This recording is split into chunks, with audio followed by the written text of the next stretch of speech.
Okay, we're going to talk about how the gradient vector, this points in the steepest direction. So what do I mean by this? Let's just take,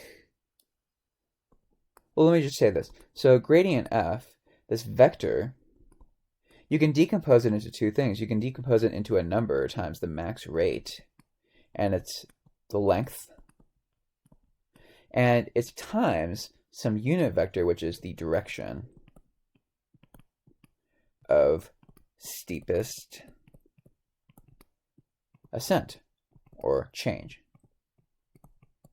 So, and this is just a unit vector, and it's gradient f divided by its length. So, for example, let me just give you this a really simple example, which is really easy to see this. So, if we take f of x, y just as 2x, then let's just draw this. So it's just 2x, and it's 2x for all y values, so it just keeps going like 2x. Okay? So you can see that it slopes the most. It has a slope of 2 in the x direction. And it changes most in the x direction. In fact, there's zero change along the y direction, along that unit vector. Okay? So somehow the gradient should encapsulate this information.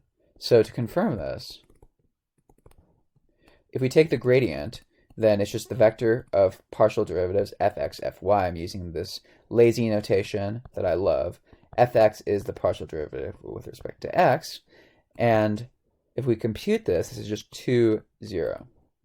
And so the length, this will give me the max rate according to what I'm telling you. The max rate should be the length of the gradient, so it should be square root 2 squared plus 0 squared, so 2. This agrees with what I told you, the fact that this graph slopes 2, and somehow if I take now the direction, I should just get the x direction, right? So the direction should be gradient f divided by the max rate,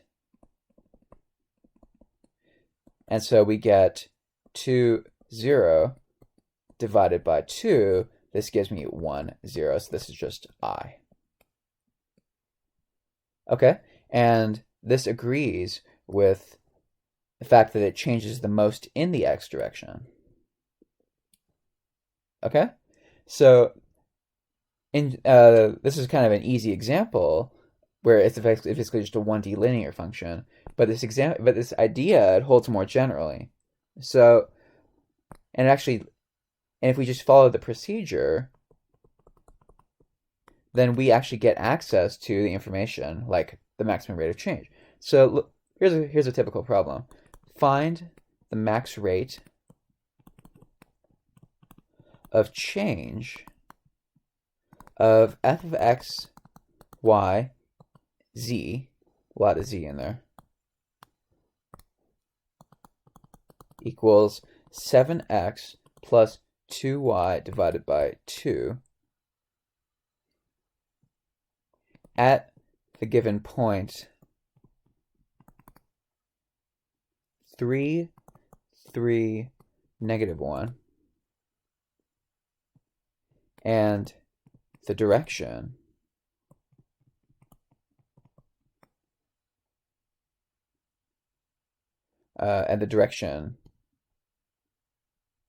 of this change.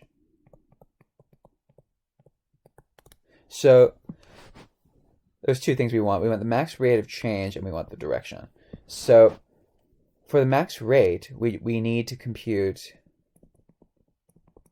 the gradient length, And for the direction, we need the gradient divided by that max rate. So overall, we just need the gradient. And then after that, it's just arithmetic. So here's the calculus. So the gradient is the vector of partial derivatives. So fx is just 7/2, and fy is just 1.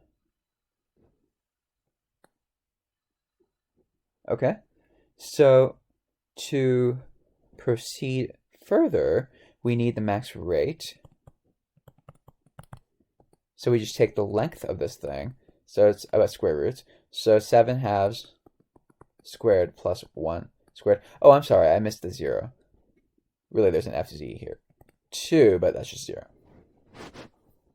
Okay, so if we take this, then we get this, let's see, this is 49 over 4 plus 4 over 4. So we can call this, for example, square root of 53 over 2. So that's the max rate. And so now the direction will be just gradient f divided by what we got here. So gradient f divided by the square root of 53 over 2. So it looks to me like it will be 7 divided by square root of 53, and then 2 over square root of 53, and that 0. Okay? So you can see the gradient is roughly, it points in the direction 7, 2, roughly. So it says this changes more in the x direction than in the y direction.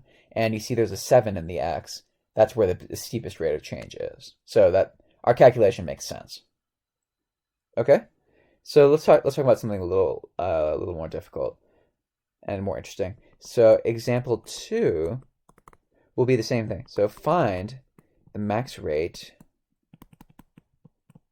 of f of x, y, z equals x squared plus y squared plus z squared at 7 to -4 and the direction. So we want the max rate and the direction. So again, the max rate is gradient f length, and the direction is just the gradient divided by that length. Okay? So what we need is to do the calculus is the gradient. So fx, fy, fz. So I'm just going to do this below here. Fx, it is the partial derivative of x of that square root. So I'm just going to underline these things that I'm going to ignore. So treat that as a constant. Treat the y squared and the z squared as a constant. So now this is just like this partial derivative. X squared plus 1. If you can do this one, you can certainly do that one. So this one is 1/2 times 1 over that square root times the thing on the inside, so 2x. So similarly, this is going to be 2x divided by 2 times that square root. So overall, we just get x over the square root, which I'm just going to abbreviate like this because I'm lazy. So fy is going to be something very similar. It will just be 1/2 times that square root, which I'm going to abbreviate like that, times the derivative on the inside of the square root. So 2y. Fz, again, is going to be 1/2 times that square root times the derivative on the inside, so 2z. So overall, y over that square root and z over that square root. So overall, our gradient will just look like x over the square root, y over the square root, z over that square root. Where, of course, the square root is just shorthand notation for x squared plus y squared plus z squared. All right, now to evaluate at 7 to -4, the square root will be the square root of 49 plus 4 plus 16. So this looks like the square root of 6, 9. So gradient f evaluated at the point will just be, let's see, it's 7 over square root of 69. And then we have 2 over the square root of 69. And finally, we have negative 4 over the square root of 69. So that gives you the gradient at our point. Once we have this, really, I'd say we're mostly done. Because now we can just take the length, right? So the max rate will just be square roots of a bunch of stuff. Actually, this is just going to be 1, so that's pretty nice. How did I get 1? Well, really, isn't this, if I take the square root of 7 and 2 and 4 squared, isn't that just what we calculated up here? So it'll just be that divided by itself. And let me just go through the calculation. So it will be 7 squared over 69 plus 2 squared over 69 plus 4 squared over 69. So it looks to me like this is 49 plus 4 plus 16 over 69. That is just the square root of 69 over 69. So it's 1. Okay. Now we just need that direction. So the direction is just the gradient divided by that length, but we just showed that thing is 1. So our direction is just 7 over square root of 69, 2 over square root of 69, and negative 4 over square root of 69. So this is the direction. And 1 was the max rate of change.